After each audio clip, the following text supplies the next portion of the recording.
Coming to you straight from the Rio Grande and beyond. Broadcasting to the four corners of the globe. So grab your seat, your coffee, or your sundowner. Okay, everybody, here we go. On point, as always. This is Gloves Off. Gloves Off.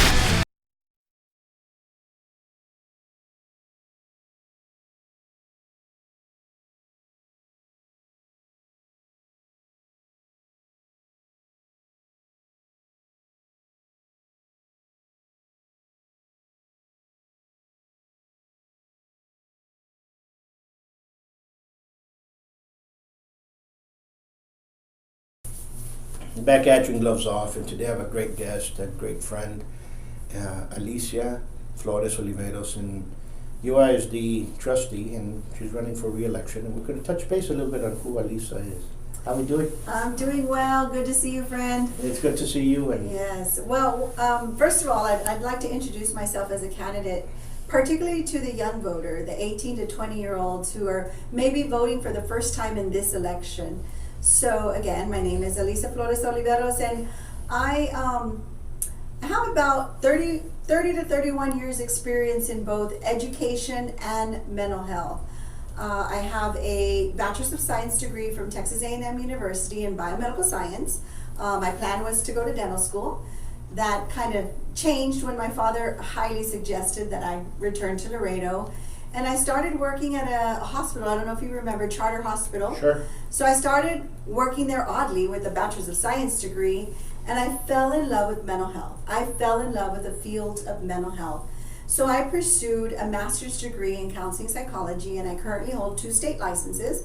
I am a licensed social worker and a licensed professional counselor. I've been in private practice since 1996. But my career in education started actually at Charter Hospital. After having worked there for a year, I was promoted to manager of the department, and I took over the adolescent unit as the director of education. So that's where my love of education started. And then as I also, not only did I fall in love with the field of psychology and mental health and education, I fell in love and I got married. And so my life remained here in Laredo. And then during the process of getting my master's degree, I had a very strong relationship with my professors. So upon graduation, I was asked to become an adjunct instructor.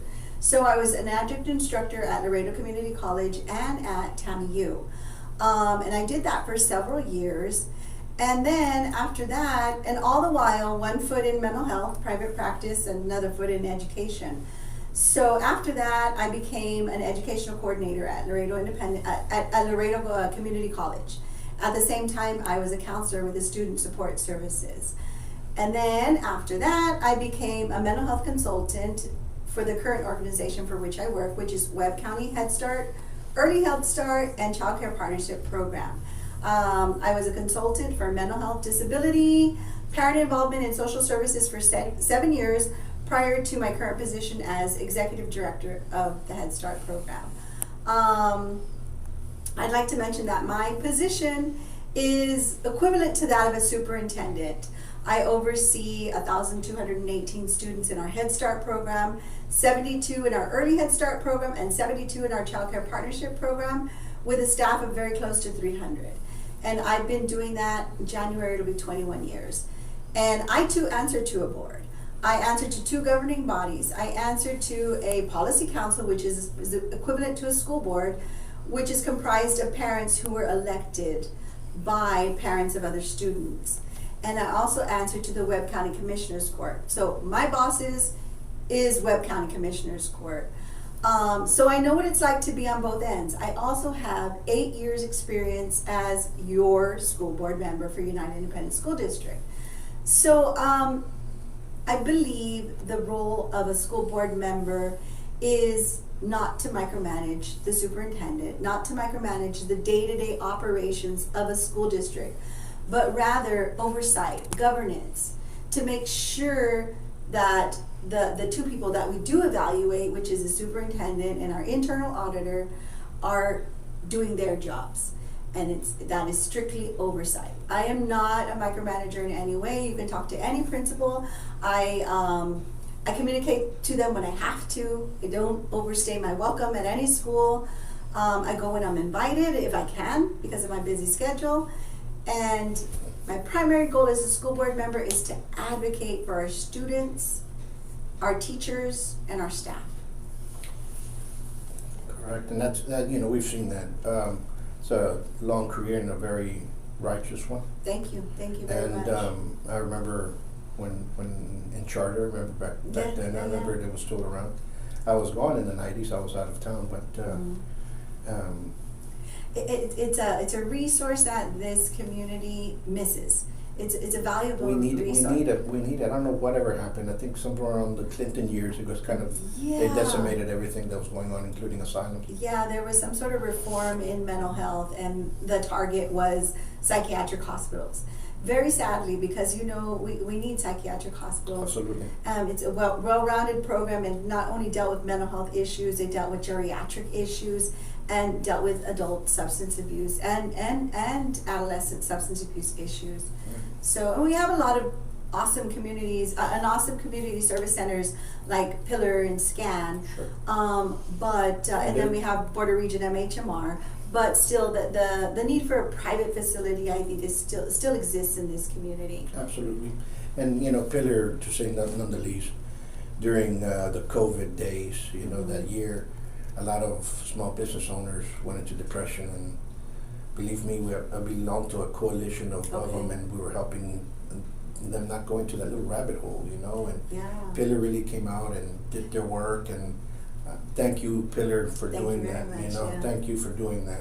Interestingly enough, Manuel Sanchez, who is one of the co-founders of Pillar, worked with me at Charter Hospital. I actually hired him at Charter Hospital. I actually gave him the nickname Manny. I get that. I tell everybody he's called Manny because I started calling him Manny. But we have a very close relationship, and he's done awesome things for this community. SCAN as well, but Pillar has shot up. I mean, they really did survive the pandemic. They fired up. They came up and they showed their true colors. And Absolutely. I'm proud to you guys for being Absolutely, absolutely. And that falls right in line with, everybody's concerned with school safety. Sure. I don't believe, professionally or personally, that anyone who is a threat to our students, to our schools, is without a mental health disorder. Clearly, a person who is without a mental health disorder poses no threat to our school systems. So if we are to focus on the mental health of our students, I believe, and we have prevented a lot of tragedies. And if we focus a little bit more on the mental health of our students, on our disadvantaged populations, even of our higher end students, mental health does not discriminate. If we were to focus a little bit more on that, and then be a little bit more aware of what's being said on social media amongst our young population, prevention is number one. Second, are we prepared should something happen? UISD has invested a great amount of money into the security of our schools. We have security centers that you have to pass through in order to even enter the campus. Ms. Flores, it's very simple to look at the whole thing, because when that happened, the tragedy that occurred in Uvalde, and our hearts go out to Uvalde. Absolutely. There's a lot of things there that do not fit that puzzle that they're trying to force upon us, that I'm just not in tune with that. Number one, immediately right after that, I was in a coalition of people that were in a group, and we were Zooming together. We were talking about securities with what happened, what was going on, and there was a lady that was looking into the security of all the school districts in Texas. Above UISD was, I believe, was Houston, one of the Houston districts, and then it was UISD, then it was LISD, then it was Dallas, and everybody came out. UISD had something like $700 and something thousand just for security. Right. LISD was somewhere in the 600s, and then all of a sudden, all the rest of the school districts went down. Uvalde had something like 30,000. Yeah. And they were talking about the number one deterrent was an 8-foot fence around campuses. Well, UISD has that in the majority of campuses, 8-foot fence, and it does deter, because this kid just hopped over the mom that was held by the U.S. Marshals, apparently, for her not to go inside. As soon as she was released, she hopped over and pulled out 2 kids while everything was gone, and she was a true hero. And that would have been me if my child was in there. That would have been me as well. And what happens is, we had an incident in UISD several years ago that almost had that, and it was stopped because of the security efforts of not only the police and the fence and so on and so forth that stop and everything else. And that's where security's at. They all the school districts and everything here in Texas is forcing, we have to do active shooter lessons, and they're being taught by the same people that taught these people before. They haven't changed instructors whatsoever. They're just doing the same thing over and over and over. Now we have 8 more hours. And it goes back down to schooling and training. And we saw 376 police officers throughout different agencies, both state and federal, sit around while kids were being massacred, and that's their training. We have to go back to training. There's a difference between I went to a workshop for 8 hours, I had that training of the workshop, and actually training every other day. And if we do not have that training, that you're physically training, if you're going to be a professional, which a police officer is, and you're not going to be training daily for an encounter, or training daily to negotiation, or training daily, not workshops, not 8 hours every other year, not, you understand, training, totally understand. Literally training, then we're going to be in the same predicament anywhere else. I agree. And that's going to happen. It's just a matter of time that it happens again, because the lack of people that were in there, it's going to be the same. What happened in Uvalde is a mirror of all the agencies across Texas. Nothing's going to change. Yeah, exactly. Well, I think, just like we practice fire drills, emergency relocation drills, we need to, with our students, practice active shooter drills, and not practice it once a year, twice a year, like you said. This is something that has to be ongoing. One thing is to be trained, but you never know when you're actually in the situation, what's going to kick in. Your nerves, the central nervous system is going to kick. You're going to fight, flight, or freeze. And so we've got to, the more you practice, the more you are likely to act, to fight, to defend yourself. All that training kicks in your instincts. It's in your blood, it's in your system. You know exactly what to do. Kind of like what we do with CPR training. People, they're trained in CPR, and then an emergency happens, and sometimes people freeze. But the more you practice it, the less likely you are going to freeze. Yeah, so I agree with you. You see it here when I train people. When it's going to come in, or you see it inside the ring.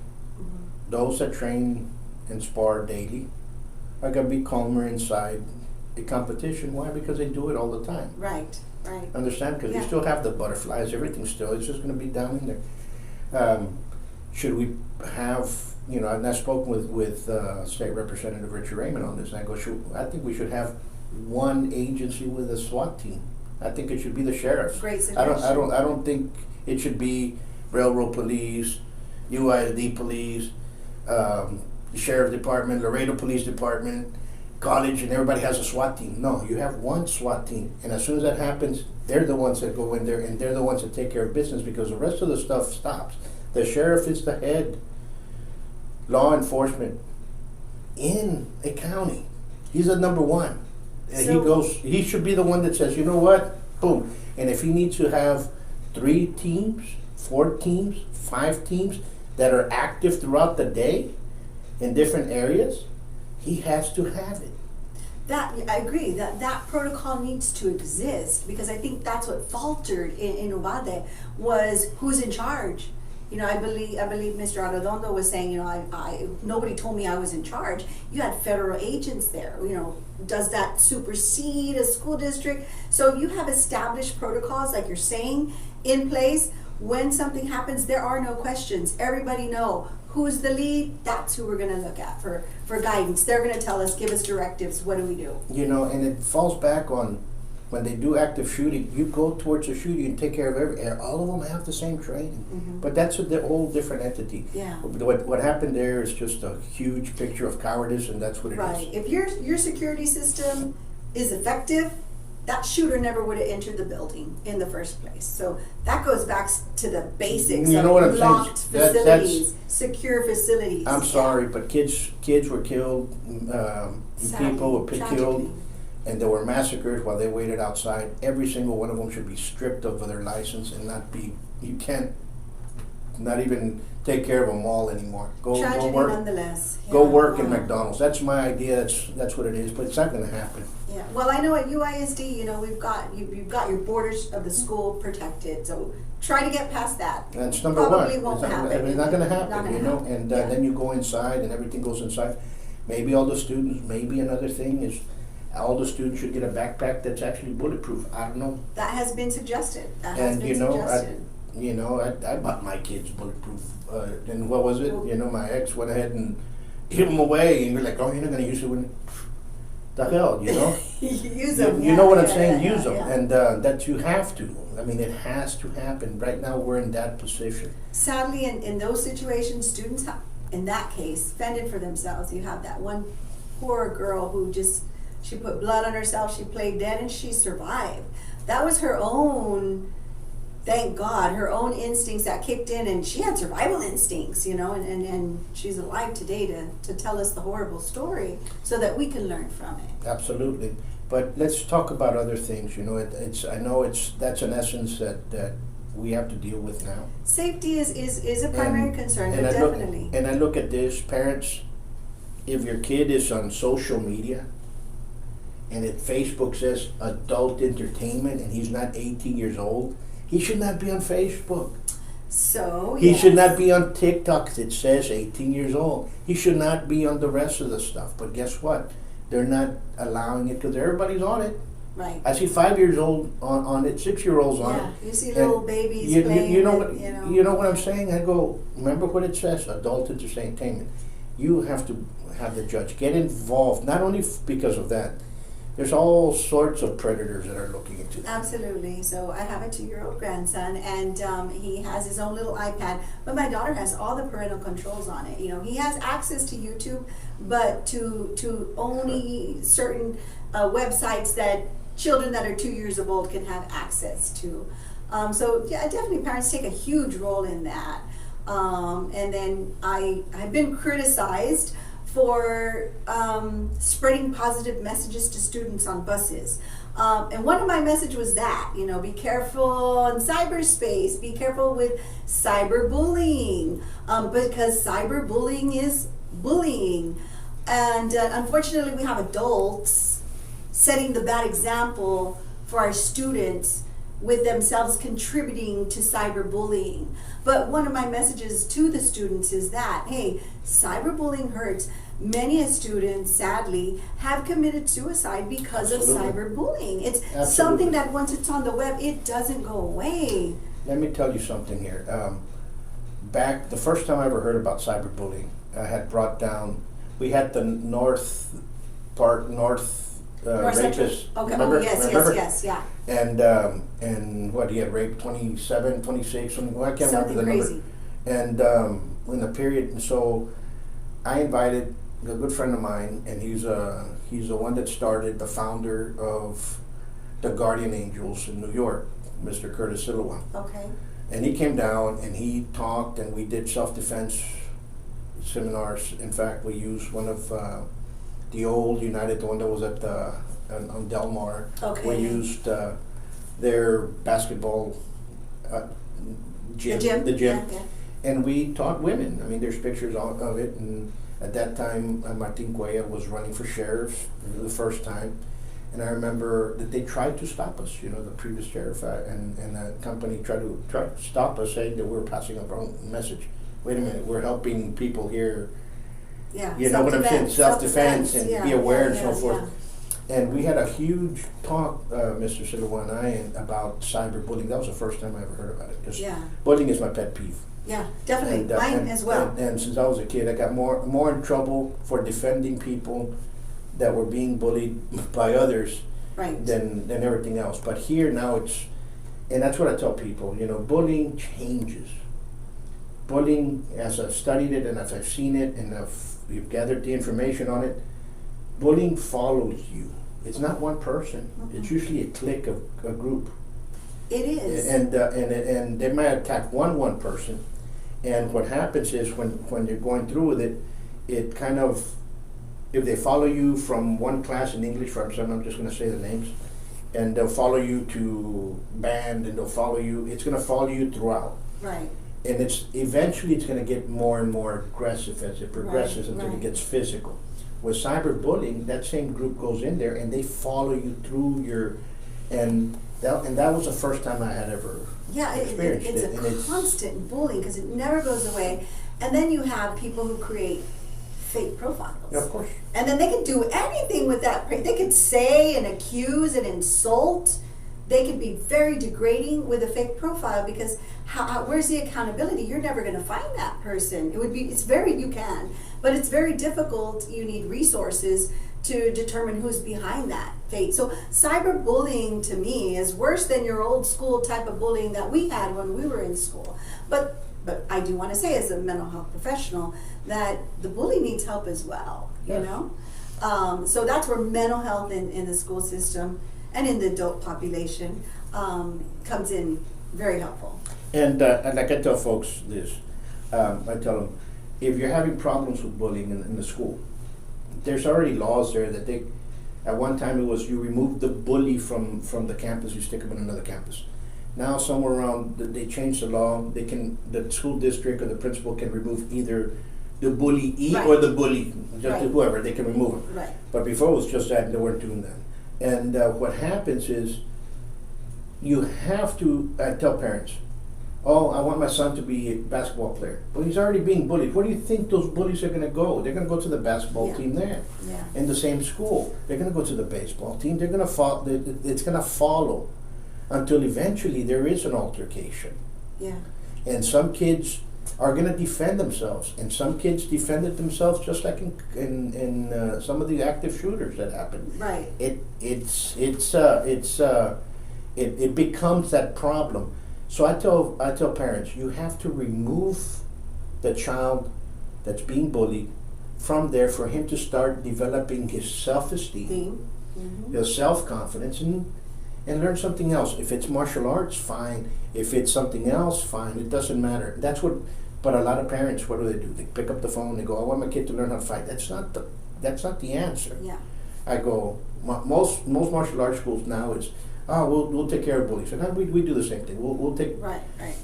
people used to get mad because my number one advertisement was bullies wanted for Savant.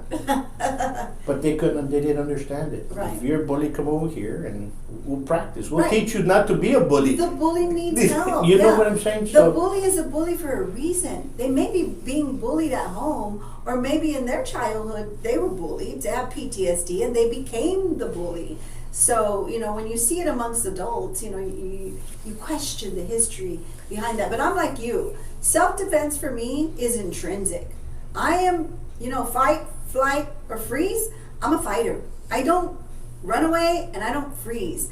I defend myself. I defend the underdog. I defend students who need to be defended. I defend Absolutely. Teachers. And that's where we need to focus our energy also. Our teachers, they come before us every year, and I hear them and I feel them, and I empathize with them.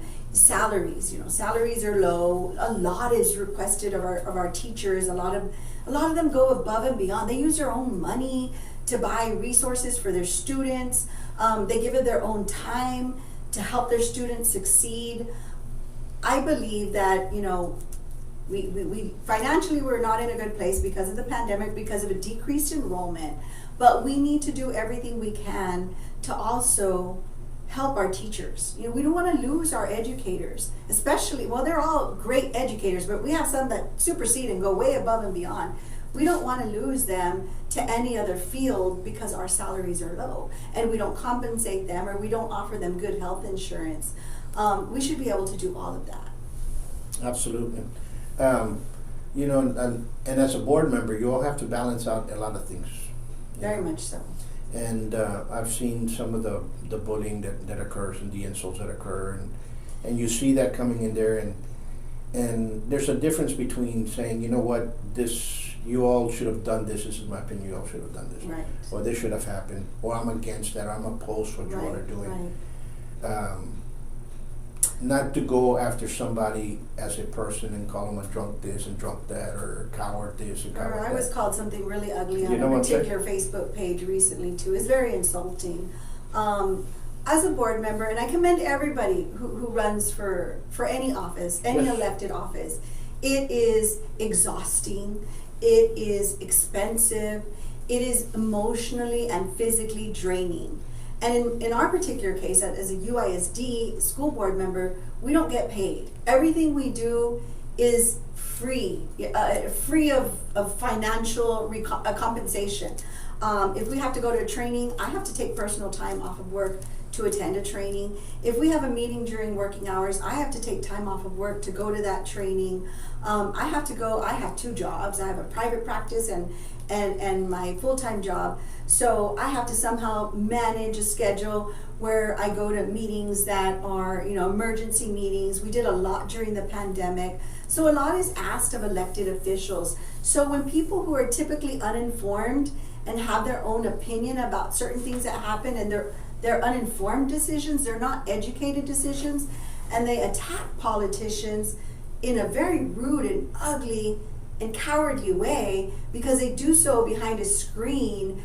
And to me, we're judged by our actions. Words only go so far. Bullying only goes so far. Act, do something, get involved in your community, go to the meetings.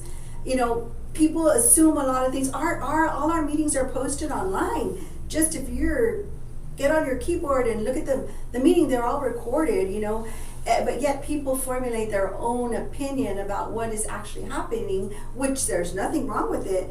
But when it's misinformed or uninformed, that's tragic, because you start spreading false information out there and people start believing it. And so we need to be very careful and very, very respectful of all elected officials, because it's not easy. And not only is it not easy on the elected official, it's not easy on their family. They have children, they have parents, they have siblings.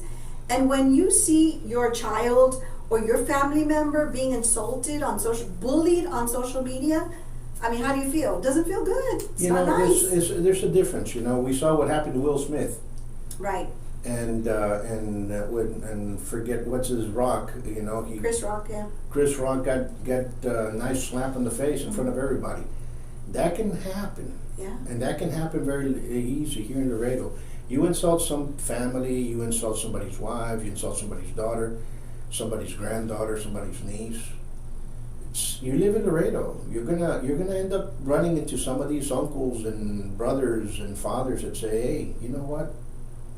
And This is what happened," and that's what's gonna lead to. And I'm not saying that I want it to happen. I'm just saying that's what it's going to lead to. The possibility is very, very big. The numbers are up there. It's about 80% that can happen, because Laredo's that type of culture. We still have the manly man somewhere in the house, which now has been called toxic masculinity. But you still have the one that's going to say, "Hey, buddy, what happened? What did you say about my sister? What did you say about my aunt? What did you say about my daughter? What did you say about my wife? Say it to me." It's hurtful. You know what I'm saying? Yeah. And that's going to happen. Yeah. But they let them go. Those paper tigers are out there. Right. It's hurtful. It plants seeds, rotten seeds in people's head. And if you're uninformed, you know no better, but you're going to follow them and believe them. And that's sad. That's tragic. That's a disservice to our community. What occurs, and I'm going to say this, what occurs is that they, in their mind, they build an insecurity with having, some of these people have false profiles, false pages, and they have not only one, they have several. They're sick in the head. I've heard. And they have several, and they're talking to themselves. They're obsessed. Against these fake profiles that they control. Right. There's something there deficient and mentally wise. You know what I'm saying? I was real careful to not fall victim to that. And you know, and it's themselves with all these people that they're conversing to themselves, whether it's a he or a she. We don't know. That we don't know, but they make these fake profiles. And I'm not talking about Avatar, because Avatar comes from the robots and Right. artificial intelligence, that they do exist as well. Right. But they have these fake profiles. They themselves control, and they converse to themselves back and forth, Right. like if they're actual people. Right. And that's kind of frightening. It's scary. It's scary, because It's scary. not only that, I mean, I don't know where Freud would put that in there, because a computer wasn't, It didn't exist, you know what I'm saying? But yeah. is it the person has multiple personalities coming out on Right. social media? That's what it looks like. That's what it's Right. manifesting So it's itself scary, like. you know. We have tools. It's how we use our tools. You could use your tools in a very productive and healthy way if you so choose, Sure. and quite the opposite if you so choose. So to me, that says a lot about the person behind all of it. Is that person genuinely a good person? Do they genuinely have the interest of our community in mind? Which or is it personality? self-serving? Is it self-serving? Yeah. And a lot of times it's self-serving. Yes. So I'm careful not to do any of that. I do understand, as a board member, you always have to listen to both sides. People are going to be against you, against what you want to vote for, and and for it. So you listen to both sides objectively, respectfully, professionally, and based on that input from your constituents, you take a vote. And it's as simple as that. When you start understanding people, and you start realizing that they have they're classic alcoholics, or classic they drug addicts. They're not the ones that go out in public, but they hide behind everything else. And I'll use the word closet. And you see that manifest in social media. Right. So You know what I'm saying? You see that come out. Right. It's like a different personality. There's something on social media that when you see them in the street, they're like, it's kind of like the Doc Heckle and Hyde kind of thing. You know what I'm saying? And that's what we need to teach our youth. We need to tell them, I tell everybody, what you see on Facebook is 1% of the truth. It is so easy to fake things on, and that affects children's self-esteem. Absolutely. What happens is, once you realize that you are the product for Facebook, then you'll start not posting in there. And that's something that a lot of people need to understand, that you are Facebook's product. You're being sold. Your information is being sold. Your ideas are being sold. Whatever you say is being advertised to you, because you're being sold.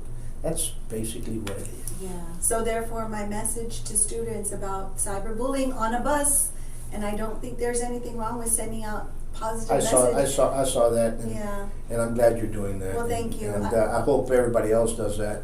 And maybe we can put a coach out there. Maybe we can put a teacher out there, I totally or even agree with students that. that come out there and Messages, say some stuff, and that's what needs to be done. I agree That's what needs to be 100%. done. Just positive messages. Or even on a banner outside the school before, when you're dropping off. Right. I believe in all that, Yeah, and I I go do because too. you need to send, especially in today's world with everything coming at you in so many It's different ways. information overload. Yeah. I mean, it's how far are we gonna get these kids out there and going? We have to prepare them for the real world. They are our future, and we have the internet today. Who knows what's going to exist in the near future, in the future when we're no longer here?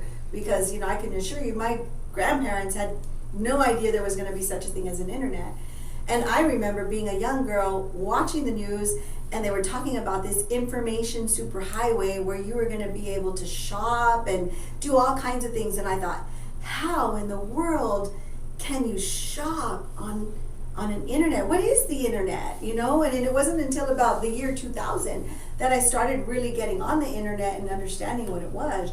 And then all of a sudden, even cell phones, where the technology of being able to take a picture with I think something had happened in a subway system in New York when cell phones first started to be able to take video and record. And I was just blown away by a phone being able to do that. Absolutely. So we have to prepare. The children that we have in school today, they are our future. So if we don't make them mentally healthy and productive citizens, we should be scared. But that's our primary job. Number one job as a board member is to ensure the safety and education of the students and families that we serve. Absolutely. Absolutely. Well, we're running out of time. Yes, Is there anything else that you'd like to tell folks if somebody wants to get involved with your campaign? Yes, How absolutely. can they get you? Okay, well, if somebody would like to get involved in my campaign, they can reach me personally on my cell phone at 956-286-2473. That's 956-286-2473. Or they can email me. There's lots of Facebook me, send me a private message. Lots of ways to get involved, and I take help from anyone. I was criticized for taking help from a particular group, and I thought I will never turn down help from anyone. Absolutely. If my opponents, cousins, families, children, whatever want to help me, I would never turn it down. And by the way, I do have two gentlemen who are running against me, and I may the best man/woman win. Absolutely. Folks, we're going to leave you with this. You all drive careful. They say it's going to rain again. Laredo drivers kind of flip out when it's raining, but let's drive peacefully and drive carefully. And once more, you all stay safe. Thank you.